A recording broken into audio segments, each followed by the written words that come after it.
Oh my god. Finally, we got the trailer for episode 5, and honestly, I don't think we should ever let Bubble handle trailers again, because that was wild. Challenge? They goes in the hole and throweth lifesavers down a tumor seal. What is this? Fair for 101 views. The Green Man writing a cringy musicalele about Ragatha in only 3 days.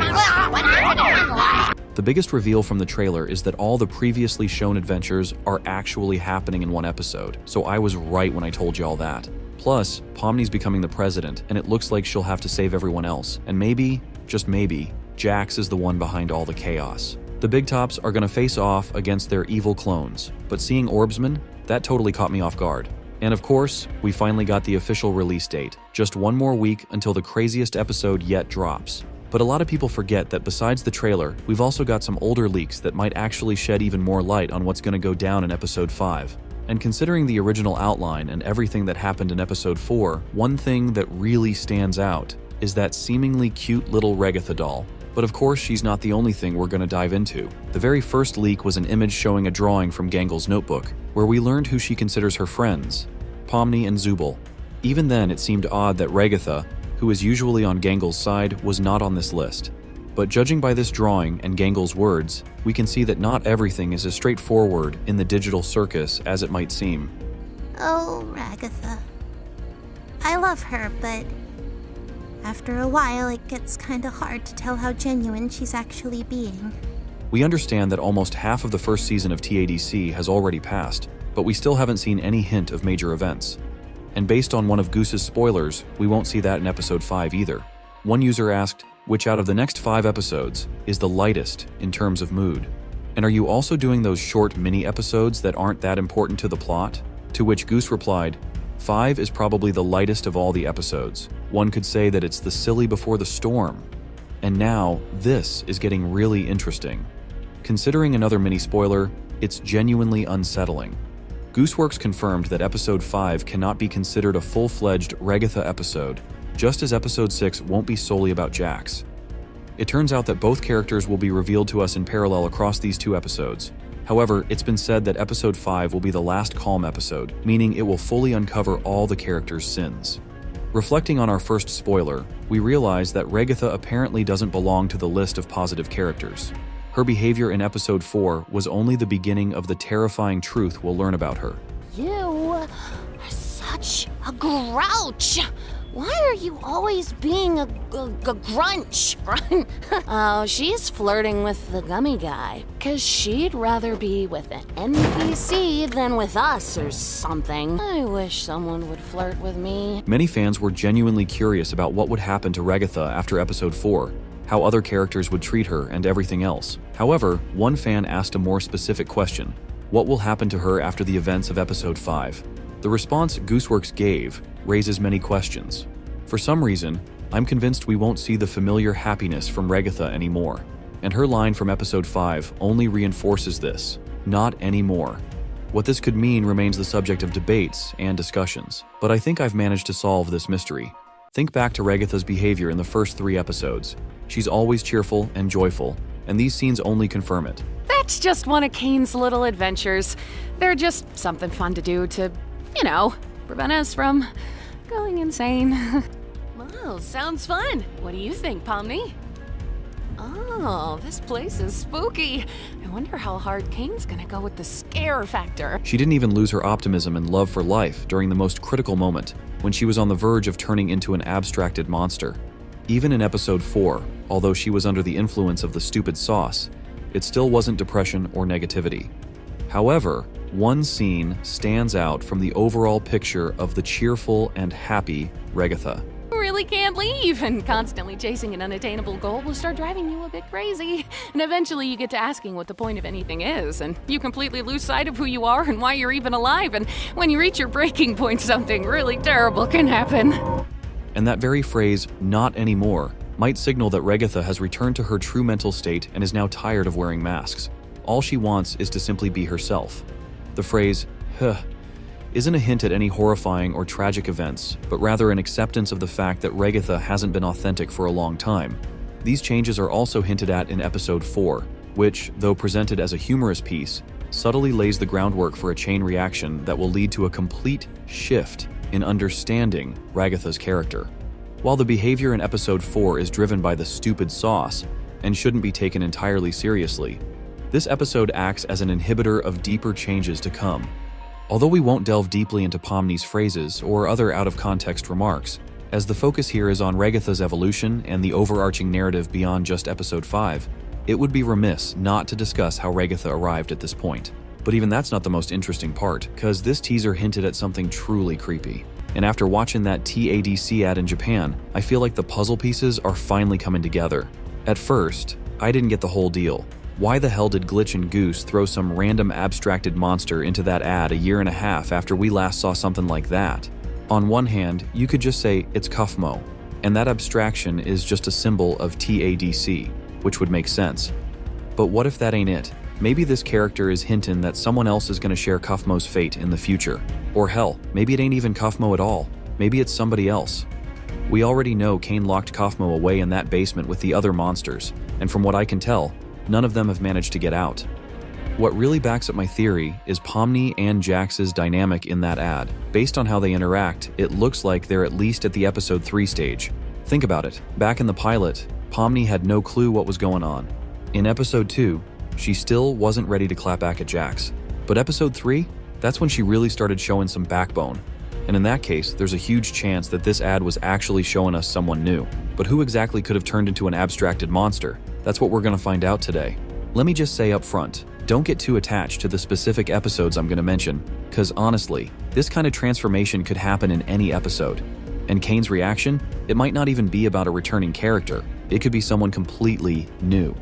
Alright, let's finally get into it. Who's most likely to be the next abstracted monster? A while back, the creators explained that there were only supposed to be 6 characters in the digital circus, and Kufmo didn't make the cut. If we do see someone new in episodes 7-9, unfortunately, that means one of the characters we already know will likely have to transform into an abstracted monster. But how likely is that? And who might be the unlucky one? Let's start with the least obvious candidates. Jax, for many, is the most unpleasant character due to his actions. Ladies first.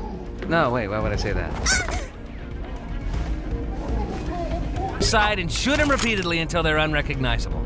I feel like that violates some kind of convention. You're violating my ears with your clapback. Get driving, driver. So, Pomni, I'm sure there's some way you could help out here. Maybe when we catch up to them, we could... Gotta be assertive. Like this. Hey! Jax! However, despite that, Jax's full story will only be revealed in episode 6, and it would be odd to remove him from the digital circus right after his moment in the spotlight. Plus, Gooseworx has shown a clear fondness for Jax, which works in his favor. Personally, I wouldn't want Jax to abstract by the end of the season either.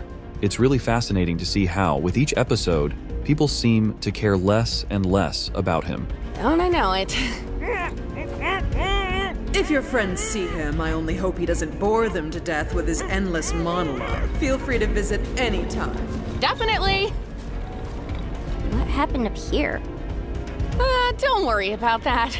He's no longer as much of a problem for most of the characters. How Jax will behave moving forward will keep us intrigued until the very end. Pomni also has a very slim chance of being removed from the show, despite being the most emotional character in the digital circus. My name? My name is, oh God! Why can't I remember my name?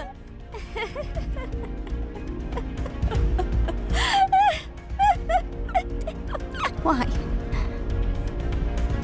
Every day I spend here is one nightmare after the next. I knew it would end up like this. He just wants me to suffer. I really am in hell. Plus, her mental state has been steadily improving since the pilot episode. In the pilot, she hated everything around her. But by the second episode, we already saw some signs of improvement. And by the end of episode 3, she had fully accepted what was happening in the digital circus and came to terms with the fact that she wouldn't be able to escape. We even got to see her genuinely happy for the first time. Oh, Pomni, Kinger, are you guys okay? Was it scary? I'm fine, actually. Were you? Something like that. Hey, Ragatha. Yeah? I just want to say thanks for always being concerned about me. And let's be honest, If the digital circus started with Pomni, it should end with her. Jax and Pomni are the characters that will definitely stick around until the very end of the season. Besides those two, there's one more character with very little chance of becoming an abstracted monster, Zooble. If anyone needs me, then off. Oh God! Oh Jesus! Despite her strange behavior and significant mental issues, It's me, remember? I don't like myself. I hate this body. I hate all these stupid removable pieces. she definitely won't be leaving the digital circus.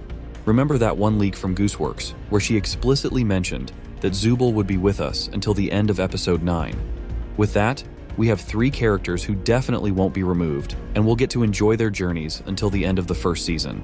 Now, let's turn our attention to those who are more likely to leave the digital circus, just like Kaufmo did. However, since episode 9 will be the finale and won't feature any of the digital circus's horrors, only 2 out of 3 characters will become abstracted monsters, while 1 will remain with the others. Our choices are Kinger, Gangle, and Ragatha. Let's play a little game. I'll first explain the reasons why each of them could turn into an abstracted monster, and before I reveal the correct answer, go ahead and write in the comments who you think will keep their life in the digital circus. Ragatha is the kindest character of them all, and she seems to be the only one genuinely trying to help Pomni adjust to life in the digital circus. What did any of that mean? Oh, that's just one of Kane's little adventures. They're just something fun to do to, prevent us from going insane. Ragatha never loses her optimism, even in the most challenging situations, but her kindness could lead to unfortunate consequences. Ragatha doesn't know how to stand up for herself effectively, and if we recall the scene from episode 3 where Pomni says the long-awaited words to Ragatha, Hey, Ragatha, Yeah? I just want to say thanks for always being concerned about me. I feel like through everything, I haven't really been appreciative enough about that. we can see how much those words mean to her, as if she had been waiting for them her entire life. But it's not just Pomni who receives support from Ragatha. She extends that same kindness to everyone else as well. However, we haven't seen anyone else truly appreciate Ragatha's actions, and I'm sure that causes her pain. Also, remember how she apologized to Pomni in a situation where she wasn't even at fault. Oh, and don't worry about the whole abandoning me for the exit thing. It's perfectly understandable what you were going through at the time, and there's no hard feelings. You're all good. This kind of behavior, along with her overly strong attachment to others, could very well be what leads her to becoming an abstracted monster. Gangle is a victim of the digital circus, or more specifically, a victim of Jax. That rabbit makes sure Gangle, the queen of drama, doesn't get a moment of peace whenever he has the chance. Which door should we choose? Not sure. Let's try this out. Gangle is constantly crying, even in the most harmless situations. She can't stand up to her main bully, Jax, and because of that, she has to endure his torment day after day. Do it, it'll be epic. Why are there so many knives back here? Do it, or I'll tell Ragatha about the figurine thing. This would put her on the verge of the same state that Kaufmo experienced in the final days of his life. And then we have the king of madness in the digital circus, Kinger. What was that? Was that you? No. Oh, wait, you mean me grabbing you right now? Yeah, that was me. Is this your hand? That's my eye. Yes, but which eye? I really don't think that matters. Will you stop touching my eye? Oh, yeah, sorry. Unstable, fearful, and occasionally rational, Kinger is a character who suffers deeply from his life in the digital circus. We've learned that he isn't as strange as he seems. His pain stems from the loss of the person closest to him. Right after my wife had abstracted. I don't recall the exact string of events, but we both ended up in the fort together. And it was dark. The darkness seemed to calm her down a bit. It's quite possible that this tragedy is what caused Kinger to become who he is today. However, it's important to remember that he has truly learned to cope with all the challenges surrounding him. But what if each day becomes an increasing trial for Kinger, and there comes a point when he can't bear it any longer and decides to reunite with his wife? Write down who you think from this trio will survive and who will follow Kaufmo's path.